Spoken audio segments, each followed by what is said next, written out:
Hello everyone, मैं आंचल Sharma Bhatia neuropsychiatric hospital से counselling psychologist. आज बात करने वाली हूँ डिमेंशिया बीमारी के बारे में।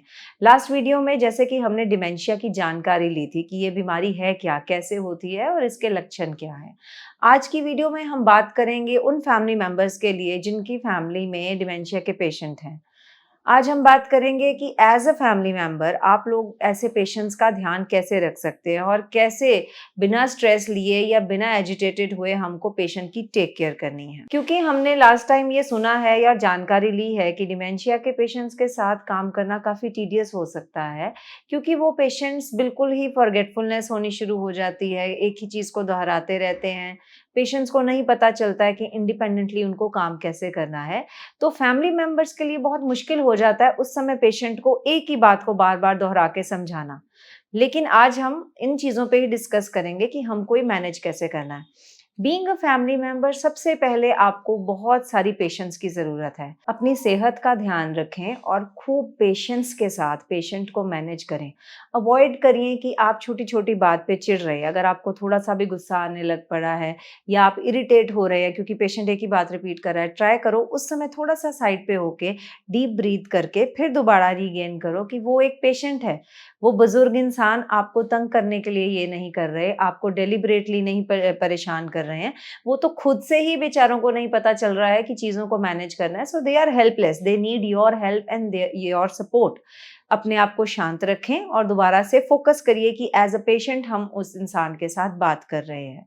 कोशिश करिए कि जितना प्रोएक्टिव आप हो सकते हैं, don't be reactive, rather you have to be proactive. That means कि आपको हर सिचुएशन को ध्यान से देखना है। अगर पेशेंट रूम में बैठे हैं डिमेंशिया के, तो पूरा सतर्क रहिए कि आसपास कोई तीखी चीज़ नहीं होनी चाहिए या कोई ऐसे क्लमज़ी चीज़ें ना पड़ी हों कि पेशेंट अगर इंडिपेंडेंटली वॉक कर रहा है तो गिर जाए, क्योंकि बैलेंस की दिक्कत भी रहती है डिमेंशिया के पेशेंट्स को। वो चोट ना लगवा लें, किसी चीज़ में फँस ना जाएँ। इस तरीके से आपको ध्यान रखना है कि सारी चीज़ें जो हैं रूम में या आपकी सराउंडिंग्स में कंफर्टेबल हों ताकि पेशेंट को दिक्कत ना हो। अब हम आएँगे क्लोथिंग पे या डेली रूटीन्स पे। अगर हम डेली रूटीन करते हैं, क्योंकि हमारे दिमाग को बहुत आदत है एक पैटर्न्स डेवलप करने की। आप जो भी चीज़ का एक पैटर्न डेवलप कर देंगे, ब्रेन में वो छप जाता है। जिस तरह हम बच्चे की हैबिट फॉर्मेशन करते हैं, इसी तरह हमें डिमेंशिया के पेशेंट्स को भी one by one, step by step हर चीज़ को बताना है, सिखाना है। डेली रूटीन जो भी है, ट्राई करिए it has to be in a fixed time and fixed duration. जैसे एवरी डे एक स्पेसिफिक टाइम लगाइए, इतने बजे उठाना है, नहलाना है, खाना खिलाना है, तैयार होना है, शाम की इवनिंग टी है या न्यूज़पेपर पढ़ाने में आपको असिस्टेंस करनी है उनको, तो एक स्पेसिफिक टाइम रखिए ताकि लगातार कुछ दिन तक आप वो चीज़ों को, पैटर्न को फॉलो कर सकें। इससे क्या होगा कि ब्रेन के सिस्टम्स में वो चीज़ इम्प्रिंट हो जाती है और पेशेंट को हेल्प होता है वो चीज़ों को खुद से खुद करने का। वो चीज़ हमने हेल्प करनी है, उनको इनिशिएट करना है ताकि वो चीज़ दोबारा से उनकी मेमोरी में रिकॉल हो सके।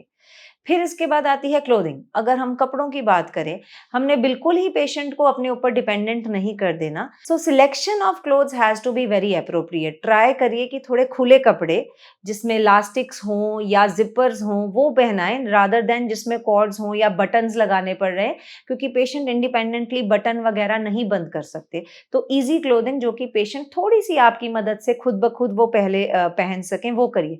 जूते अगर हैं या सॉक्स हैं, स्लिपर्स हैं, कोशिश करें कि जो शूज़ हैं वो विदाउट लेसेस हों, स्लिप-ऑन्स हों ताकि वो आराम से पहन सकें इंडिपेंडेंटली। इससे क्या होगा, जब वो चीज़ें थोड़ी-थोड़ी खुद करने लगते हैं, एक कॉन्फिडेंस भी बिल्ट अप होता है, पेशेंट को लगता है कि मैं कुछ खुद कर पा रहा हूँ। जैसे ही हम पेशेंट को बार-बार टोकते हैं, किसी चीज़ से रोकेंगे, बार-बार टोकेंगे हर चीज़ के लिए, वो और कन्फ्यूज़ हो जाएगा, वो और एंग्ज़ियस होता है, क्योंकि इतने सालों से जिस इंसान ने इंडिपेंडेंटली लाइफ़ करी है अपनी और आज वो हर छोटी चीज़ के लिए आपका मोहताज हैं, तो ये एक सेल्फ कॉन्फिडेंस लूज़ करने का बहुत बड़ा एक रीज़न बन जाता है। हम रोज़ एक एक्टिविटी ऐसी कर सकते हैं अपने पेशेंट के साथ जो वो एन्जॉय करते हैं। बहुत सारी एक्टिविटीज़ ऐसी हैं जो ऐसे डिमेंशिया के पेशेंट्स के साथ अगर हम प्रैक्टिस करें, along with their enjoyment, it can help in enhancing their brains activity. उनकी याददाश्त को इम्प्रूव करने में हेल्प हो सकती है। सुडोकू है, क्रॉसवर्ड है, छोटे-छोटे वर्ड्स उनके साथ खेलें आप। कुछ भी ऐसे पज़ल वर्ड कर सकते हैं, मैथ्स वाली एक्टिविटी कर सकते हैं, ड्राइंग, पेंटिंग दो जिसके बीच में थोड़ा ज्योमेट्रिकल फिगर्स हैं, इस तरह से उनको पास बैठ के खुद से ये चीज़ें कराएँ। निटिंग कराइए, कलर सिलेक्शन करवाइए किसी चीज़ का, ये चीज़ें बहुत हेल्प करती हैं concentration and focus built up करने की।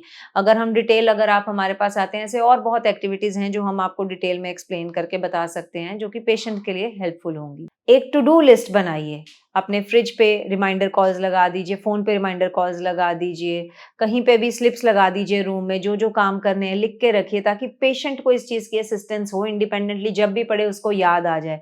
कोई अलार्म लगा दीजिए किसी चीज़ का, मेडिसिन का कॉल लगाइए, एक डायरी मेंटेन कर दीजिए जिस पे आपने चीज़ें लिख रखी हैं कि पेशेंट अगर अकेला भी रूम में है और वो खोले तो उसको उस चीज़ का याद आ जाए कि मुझे ये चीज़ें करनी है। इस चीज़ से पेशेंट को काफ़ी हेल्प रहती है अपने आप को इंडिपेंडेंटली मैनेज करने के लिए। और सबसे ज़रूरी है, प्लीज़ रिस्पेक्टफुल रहिए अपने पेशेंट्स के साथ, प्यार से बात करिए, उनको सपोर्ट करिए। They actually need your help, they are dependent on your care, on your love, on your affection. जितना आप उनका ध्यान प्यार से रखेंगे, जितना आप उनके साथ पेशेंटली बिहेव करेंगे, उतनी ही अच्छी उनकी केयर होगी।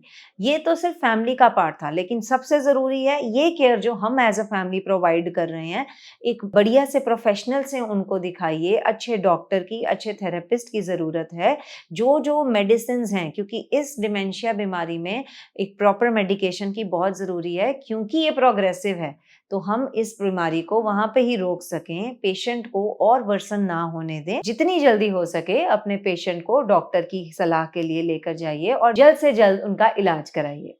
आशा करती हूँ ये छोटी-छोटी टिप्स आपकी काफ़ी हेल्पफुल रही होंगी। Thank you so much.